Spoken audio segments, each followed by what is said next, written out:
નમસ્કાર દર્શક મિત્રો, એચડી ન્યૂઝમાં આપનું હાર્દિક સ્વાગત છે। હું છું આપની સાથે આરડી વાઘેલા। જોઈએ આજના મુખ્ય સમાચાર। અંકલેશ્વરની પાનોલી પોલીસે ચોરીની બાઇક સાથે એક બાઇક ચોરની ધરપકડ કરી। અંકલેશ્વરની પાનોલી પોલીસે બાકરોલ બ્રિજ પાસેથી ચોરીની બાઇક સાથે રાજસ્થાનના ઈસમની ધરપકડ કરી કાયદેસરની કાર્યવાહી હાથ ધરી છે।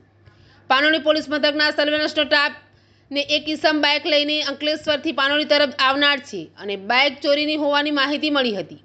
જે મળેલી માહિતીના આધારે પાનોલી પોલીસે નેશનલ હાઈવે પર બાકરોલ બ્રિજ પાસે વોચ ગોઠવી હતી।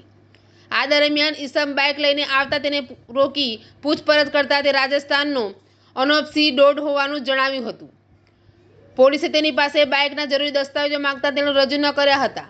પોલીસે તેની અટકાયત કરી સઘન પૂછપરછ કરતા આ બાઇક તેણે પાનોલી જીઆઈડીસીમાં સકાટા ચોકડી પાસેથી ચોરી કરી હોવાની કબૂલાત કરી હતી।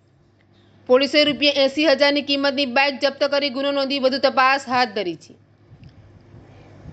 એચડી ન્યૂઝ સાથે રિપોર્ટ જયેશ પ્રજાપતિ, અંકલેશ્વર।